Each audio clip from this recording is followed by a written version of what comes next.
கசியப்ப மைந்தன் ஹிரண்யகசிபு, என்ன வரம் வேண்டும் உனக்கு? என் முடிவு இரவிலும் கூடாது, பகலிலும் கூடாது. அஸ்திரத்தாலோ ஆயுதத்தாலோ கூடாது. உயிர் உள்ளதாலும் உயிரற்றதாலும் கூடாது. நான் கேட்டதை எனக்கு மறுக்காமல் தாருங்கள். இந்த பிரபஞ்சத்தில் இருக்கும் அனைத்தும் எனது கட்டுப்பாட்டில் இருக்கும் வரத்தை தாருங்கள். பிரம்மதேவா, சக்தி மிக்கவன் நான் ஆக வேண்டும். நான் அந்த பகவான் விஷ்ணுவை பழி தீர்ப்பதற்காக பகவானாக இந்த இரண்யகசிபு மாறுவான். என் பலத்தால் நான் அந்த விண்ணையும் மண்ணையும் ஆட்டி படைப்பேன். நானே கடவுள் என்று நிரூபித்து காட்டுவேன்.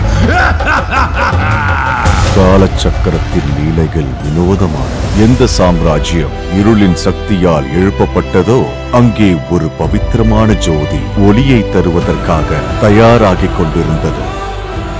பிரஹலாதா, அம்மா, ஒரே பெயர் அனைத்து உயிர்களின் துக்கத்தையும் போக்கக்கூடியது. ஓம் நமோ பகவதே வாசுதேவாய. துரோகி, நான் பிரகலாதனுக்கு மரண தண்டனை வழங்குகிறேன். மறந்துவிடு பிரகலாதா, விஷ்ணுவை மறந்துவிடு. அந்த விஷ்ணு தங்களை பார்க்க வரமாட்டான் இளவரசே.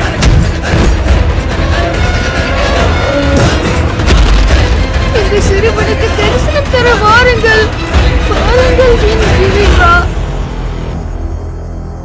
ஏய், நீ அந்த விஷ்ணுக்கு தாளம் போடுபவன் தானே? கூப்பிடவன இன்று தெரிந்துவிட போகிற 2 பேரில் எவன் நரி என்று, ஆளுகின்ற சிங்கம் என்று. நீ அன்பு காட்டும் விஷ்ணு எங்கும் இருப்பான் இல்லை? அப்படி என்றால் இந்த தூணிலும் இருப்பான் இல்லையா? நிச்சயமாக.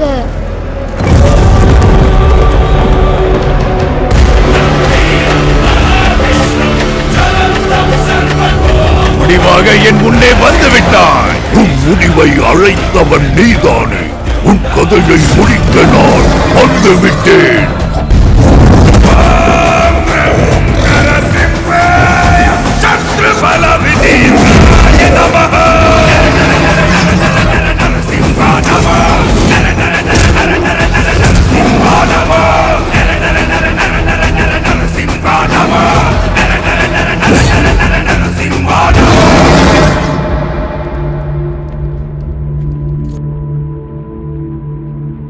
குழந்தாய், என்னை கூப்பிட்டாய், வந்து விட்டேன் நான்.